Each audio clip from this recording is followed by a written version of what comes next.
Okay, boys, here we go.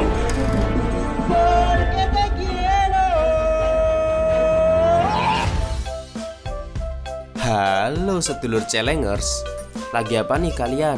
Udah punya pacar belum? Kalau belum, sama dong. Kali ini Mimin akan menceritakan alur film yang berjudul The 100 Love With You. Tanpa berlama-lama lagi, markibur, mari kita melebur. Film dibuka dengan seorang gadis kecil yang tampak bersedih karena kaset miliknya yang patah.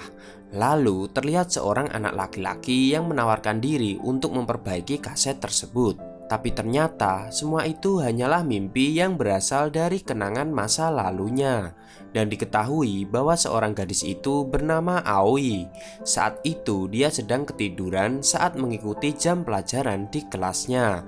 Tanpa dia sadari, ternyata dosennya sudah berada di sampingnya. Tetapi untungnya dosen tersebut tidak memarahinya. Di tempat lain, ada dua orang teman bandnya bernama Naoya dan Tatsuta. Keduanya membicarakan Aoi yang berencana melanjutkan studi ke luar negeri selama 1 tahun. Naoya yang menyukai Aoi hanya memiliki kesempatan sampai musim panas untuk dapat mengungkapkan perasaannya. Tiba-tiba datanglah Aoi dan Rina yang sudah siap untuk latihan band. Hari itu merupakan seminggu sebelum bandnya akan manggung di acara festival. Aoi yang bersemangat langsung mulai memainkan alat musiknya. Padahal Tatsuta belum siap dengan drumnya. Lalu muncullah Riku yang datang terlambat. Aoi menatap dengan tersenyum ke arah Riku yang sedang mengatur nada gitarnya. Latihan berlangsung 1 kali putaran lagu. Tiba-tiba Riku malah pamit untuk pulang duluan. Padahal latihan baru berlangsung sebentar. Teman-temannya heran kenapa begitu terburu-buru. Ia pun menjelaskan kalau ada hal lain yang harus dikerjakannya. Sebelum pergi, ia mengkritik kesalahan Naoya dalam memainkan melodinya, lalu mengingatkan Tatsuta yang salah memasang stand simbal. Setelah itu, ia pun bergegas untuk segera pergi. Keesokan harinya, Aoi dibangunkan oleh ibunya sebab alarm tidak mampu membuatnya terbangun. Ibunya mengomel sebab kamar Aoi berantakan.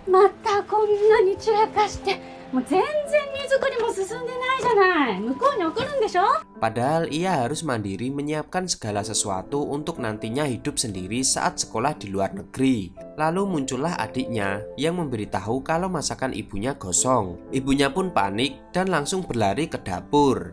Hari itu Aoi pergi ke kafe di pinggir pantai. Pemilik kafe itu adalah paman dari Riku. Aoi memberikan poster acara bandnya yang akan tampil di festival untuk ditempel di kafe itu. Lalu muncullah Riku yang baru bangun dari tidurnya.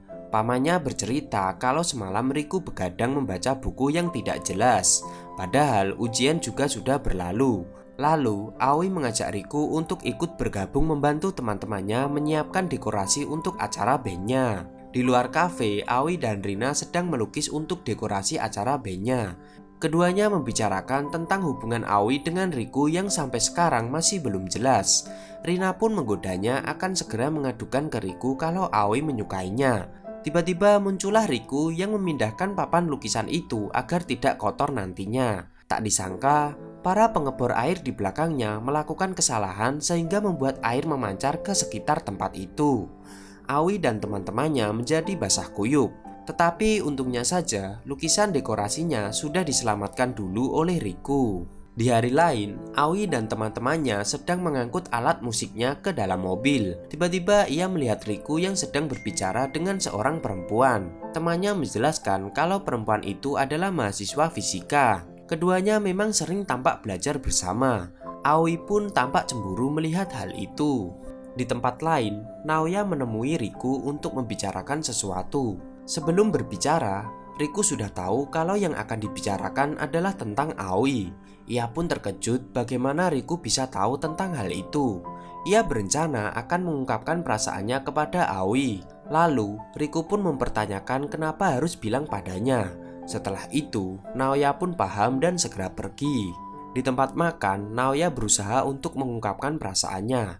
Awalnya ia tampak malu untuk mengungkapkannya, sebab di sana ada teman-temannya. Namun ia keceplosan sehingga membuat semua orang di sana melihat ke arahnya.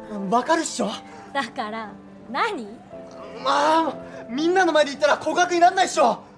Mendengar itu, wajah Aoi tampak heran dengan ungkapan perasaan itu. Naoya yang malu perasaannya bertepuk sebelah tangan segera berlari pergi meninggalkan tempat itu. Siang itu, Aoi pergi memasuki kamar milik Riku. Tak sengaja ia menemukan sebuah CD piringan hitam di lemari. Lalu tiba-tiba muncullah Riku yang memintanya agar jangan menyentuh barang-barangnya. Kemunculannya yang tiba-tiba membuat Aoi terkejut hingga menjatuhkan CD piringan hitam itu. Riku pun segera menutup lemarinya dengan alasan agar Aoi tidak melihat barang-barang pribadinya yang lain. Setelah itu, keduanya pergi ke teras untuk membuat lagu baru yang akan dimainkan di acara festival nanti. Riku mengajarinya memainkan kunci gitar, tetapi Aoi merasa kesulitan sebab jari-jarinya yang kurang panjang. Kemudian ia meminta agar nantinya Riku ikut bernyanyi bersamanya saat di atas panggung. Akan tetapi, Riku menolaknya dan justru mengungkapkan kalau nanti dirinya meninggalkan band, Aoi bisa meminta bantuan ke Naoya. Dirinya tidak selamanya bisa di samping Aoi. Mendengar itu, Aoi tampak sedih lalu membereskan barang-barangnya dan segera pergi. Setelah itu, Aoi bertemu dengan Rina yang sedang menyiapkan acara festival. Di sana Rina mengungkapkan kalau Naoya telah lama menyukai Aoi. Bila tidak menyukainya, lebih baik menolaknya saja. Lagi pula Riku juga tidak segera mengungkapkan perasaan ke Aoi. Rina kesal dan menganggap Aoi keras kepala dengan sikapnya yang pasif terhadap keduanya. Sementara itu, Riku terus menghabiskan waktunya di perpustakaan dan dia juga menuliskan di buku catatannya bahwa dirinya akan mencoba sesuatu yang belum pernah dia lakukan sebelumnya di buku tersebut. Malam harinya, dia sempat meminta kepada pamannya untuk membantunya menyerahkan hadiah ulang tahun kepada Aoi karena saat itu dirinya merasa tidak nyaman. Saat itu pamannya mulai menduga jika akan ada sesuatu yang terjadi pada keduanya. Dan sang paman pun juga berpesan kepadanya untuk tidak mengabaikan seorang perempuan jika tidak ingin seorang perempuan itu pergi meninggalkannya. Tiba di hari acara festival, dan saat itu juga bertepatan di hari ulang tahun Aoi. Terlihat Riku dan bandnya sudah bersiap di belakang panggung, tetapi Rina tidak juga hadir di sana. Tatsuta mengaku bahwa dirinya paham tentang perasaan Rina yang menyukai Naoya. Ia pun berusaha menenangkan Aoi. Kemudian panitia mempersilahkan bandnya untuk segera naik ke atas panggung. Riku berusaha menenangkan Aoi agar tersenyum seperti biasa saat di panggung nanti. Namun saat membawakan lagu dirinya justru terlihat tidak percaya diri. Hingga ada penonton yang meminta bandnya menghentikan musiknya. Setelah usai manggung, Aoi meminta maaf kepada teman-temannya lalu berjalan pergi ke tempat itu. Di jalan, ia menangis karena penampilan panggungnya yang begitu buruk. Saat mengambil tisu, ia menjatuhkan kertasnya hingga terbang ke tengah jalan raya. Saat akan mengambil kertas itu, tak disangka muncul mobil yang melaju kencang ke arahnya. Setelah itu, Aoi kembali terbangun dari tidurnya saat di ruang kuliah. Dosennya pun sudah berada di sampingnya dan tidak memarahinya. Ia menatap ke arah Rina dengan wajah kebingungan. Kemudian, ia kembali latihan band dengan teman-temannya. Setelah satu permainan lagi, Riku pun mengingatkan tentang kesalahan Naoya bermain melodi dan juga kesalahan Tatsuta memasang stand simbal. Setelah itu barulah ia pergi. Kini Aoi benar-benar bingung dengan apa yang baru saja terjadi, sebab merasa dirinya sudah pernah melalui kejadian yang sama sebelumnya, atau bisa dibilang deja vu. Ia berusaha memberitahu teman-temannya, tetapi temannya malah tertawa dan menduga bahwa itu hanyalah deja vu saja. Aoi pun terdiam untuk tidak melanjutkan ceritanya. 違う、そういうんじゃない。わかるわかる。俺もさ同じコードのとこいつも間違えるんだよね。あ、そういうのわかるでしょ。練習不足だろ。本当にリアルに見たの。 Keesokan harinya, ia sudah bangun sebelum alarmnya berbunyi. Ia menyebutkan apa yang ingin ibunya katakan padanya dan mengingatkan ibunya bahwa masakannya telah gosong. Setelah itu, ia mendesak Rina untuk mengakui kalau menyukai Naoya. Ia pun mengatakan kalau setelah ini dirinya akan mati. Rina mencoba menyadarkannya kalau mungkin saja Aoi telah bermimpi buruk sehingga berpikir seperti itu. Aoi percaya dan segera memeluk Rina. でも友達でいて見捨てないで。ちょっとペンキついちゃうって。いいな。分かった見捨てない。ごめんいいな。 Lalu muncullah Riku yang datang memindahkan lukisan dekor itu. Melihat itu, Aoi bergegas menjauh agar tidak tersiram air yang segera datang mengguyur teman-temannya. Riku pun menatapnya dengan heran, lalu bertanya bagaimana Aoi bisa mengetahui kalau airnya akan datang. Aoi mengaku dirinya sudah mengalami kejadian itu seminggu yang lalu. Mendengar pengakuan itu, Riku pun menertawakannya. Setelah itu, Riku mengakui bahwa dirinya juga sama seperti Aoi yang melalui perjalanan waktu. Ia mencoba menenangkan dan meyakinkannya kalau Aoi tidak akan mati. Ia menunjukkan rahasianya tentang CD piringan hitam yang ada di lemarinya. CD itu dapat membuatnya memutar waktu kembali. Dahulu, ia menemukan CD itu di rak milik pamannya. Saat itu, pamannya memberitahukannya kalau CD itu spesial karena mampu merekam kehidupan. Riku pun mengajak Aoi untuk mencobanya bersama-sama. Aoi pun kembali terbangun dari tidurnya di ruang kuliah, tepat sebelum dosennya memergokinya. Lalu, ia segera berlari keluar ruangan itu untuk bertemu dengan Riku. Sambil berjalan, Riku mengungkapkan keyakinannya bahwa nasib seseorang bisa diubah. Keduanya pun kembali mengingat masa ketika masih anak-anak. Dulu, Riku tidak bisa bermain gitar, lalu ia meminta diajari oleh pamannya. Tak disangka, ia langsung bisa memainkan gitar itu dengan sangat baik. Sebab, sebenarnya ia sudah berkali-kali berlatih dengan CD itu untuk mengulang waktu kembali. Hal itu dilakukannya agar bisa menyanyikan lagu dengan gitarnya untuk ulang tahun Aoi saat itu.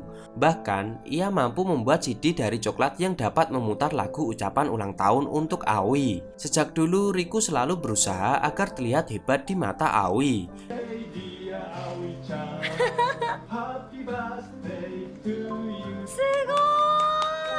Kemudian Aoi pun menanyakan apakah sebenarnya Riku menyukai dirinya. Riku mengakui bahwa dirinya memang menyukainya sejak pertama kali bertemu.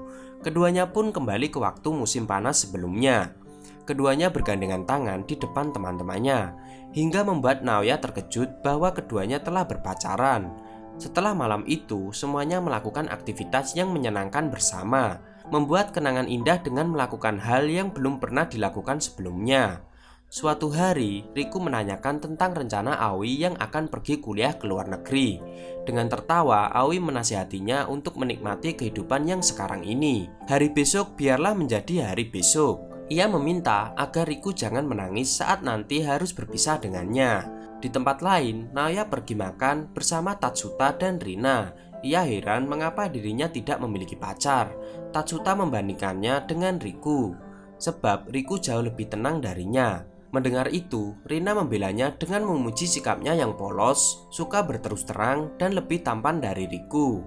Hal itu membuat Naoya tersipu dan menyadari kalau ternyata Rina menyukai dirinya. Tiba di hari festival, acara kembali berjalan seperti sebelumnya. Penampilan Aoi dan bandnya begitu memukau penonton yang ada di acara itu.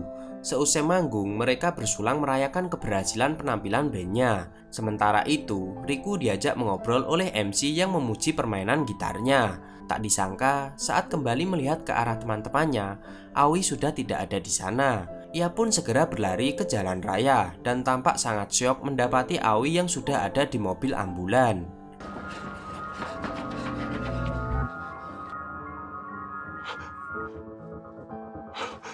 Ia pun kembali memutar waktu. Kini ia berlari memeluk Aoi yang baru saja terbangun dari tidur di dalam ruang kuliah. Setelah itu, Aoi melihat Riku yang seperti bertengkar dengan mahasiswa perempuan dari jurusan fisika yang waktu itu. Malamnya, saat membuat lagu bersama, Aoi menduga Riku akan memutar waktu kembali. Setelah itu, benar saja, Riku kembali memutar waktu. Kini ia datang ke tempat latihan lebih dulu daripada Aoi dan Rina. Ia datang untuk izin tidak ikut latihan. Hal itu membuat Naoya marah hingga bertengkar dengannya. Besoknya, Aoi menemui mahasiswa fisika yang sering ditemui Riku. Perempuan itu menjelaskan teori relativitas dan mekanika kuantum yang berkaitan dengan waktu. Hal itulah yang sedang dipelajari oleh Riku. Akhir-akhir ini, Riku terlihat mulai khawatir seperti akan kehabisan waktu. Setelah obrolan itu, secara diam-diam Aoi membaca buku catatan milik Riku. Malamnya, dengan wajah yang sangat sedih, Riku bercerita kepada pamannya tentang perjalanan waktunya. Ia berpikir bahwa banyak hal yang bisa diubahnya. Tetapi hanya satu hal tentang nasib kematian tidak pernah bisa diubahnya, sehingga ia harus terus mengulang waktu agar bisa bersama Aoi. Di balik pintu, ternyata Aoi mendengar pembicaraan itu. Sejak hari itu, Aoi terlihat menjadi seorang yang pemurung. Di hari lain, Riku merasa bandnya tidak cukup waktu untuk berlatih dengan lagu baru, sehingga ia ingin memutar waktu kembali ke sebulan sebelumnya. Namun, Aoi malah mempertanyakan Riku yang sudah berulang kali melihat kematiannya. 何回繰り返したの？何回私が死ぬの見たの？あの日、私の代わりに。お前は死なない。